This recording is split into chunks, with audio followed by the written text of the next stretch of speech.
Depuis 2003, plus de 200 000 Soudanais ont fui leur village ravagé par la guerre et franchi la frontière avec le Tchad voisin. Ils ont été dans un premier temps accueillis par les villageois et soutenus par Sekadev, Caritas N'Djamena, depuis longtemps active dans cette zone du pays. Au début, tous les réfugiés étaient à la frontière, soit ceux qui ont des parents sont intégrés dans le village, d'autres sont dans la nature. Et c'est dans ces conditions qu'on avait fait les distributions en 2003. Maintenant, en 2004, le HCR a décidé de transporter tous ces réfugiés du bord de la frontière pour les amener au camp de Farchana, qui a ouvert ses portes le 17 janvier, je le disais, pour que ces réfugiés puissent bénéficier calmement de toutes les aides. Donc quand les réfugiés arrivent et qu'ils sont complètement démunis, la première chose à faire évidemment c'est de monter un camp, et donc Sekadev nous a aidés dans ça et d'établir les premiers secteurs d'activité qui sont de base, c'est-à-dire l'eau. On a besoin de boire tous les jours, on a besoin de manger tous les jours et on a besoin d'un abri pour se protéger des intempéries. Donc c'est une action d'urgence et nous avons profité de la présence de certains partenaires comme Sekadev dès les premiers mois d'urgence. À une cinquantaine de kilomètres de la frontière, le camp de Farchana accueille plus de 19 000 Soudanais. Le Haut Commissariat aux réfugiés en a confié la gestion à Sekadev. En fait, il s'agit d'un grand village et la vie est en train de reprendre un peu son cours normal. Le camp est, je dirais, structuré. Et nous utilisons l'appellation de bloc pour identifier ces différentes structures. Et donc le camp de Farchana comprend 26 blocs.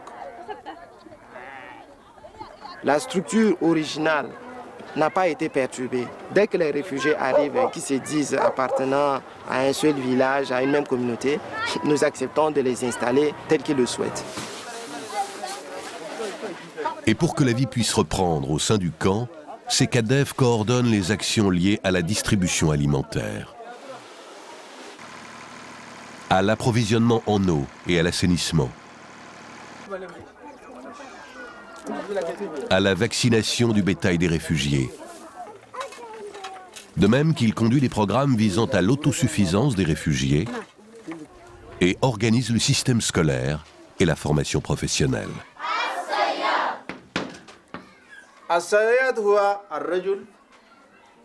Il est question de réduire les activités puisqu'il n'y a pas assez de budget.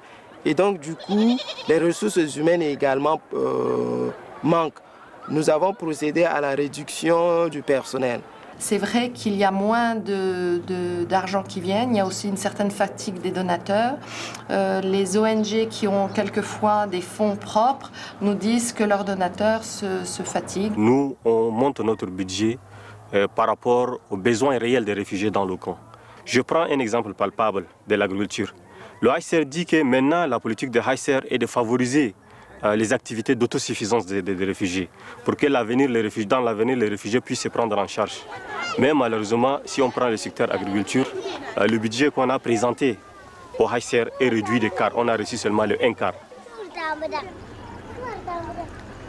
Tout le monde le sait, tout ce qui se passe au Soudan, malgré les pressions, mais les choses n'évoluent pas.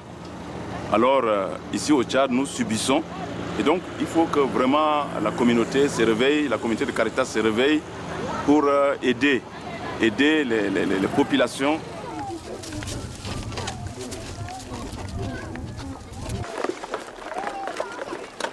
Je ne suis pas très optimiste pour le Darfour. Je pense que pour l'instant, on ne voit pas une solution à court terme. Et je pense que les réfugiés seront là encore quelques années.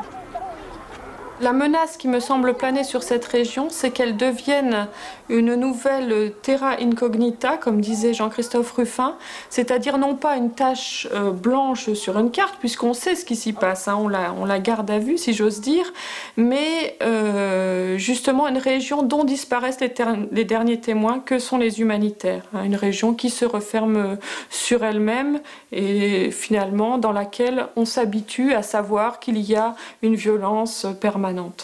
On s'est résolu à croire que cette région était impacifiable. Et finalement, on y mesure notre intervention à l'aune de nos propres intérêts.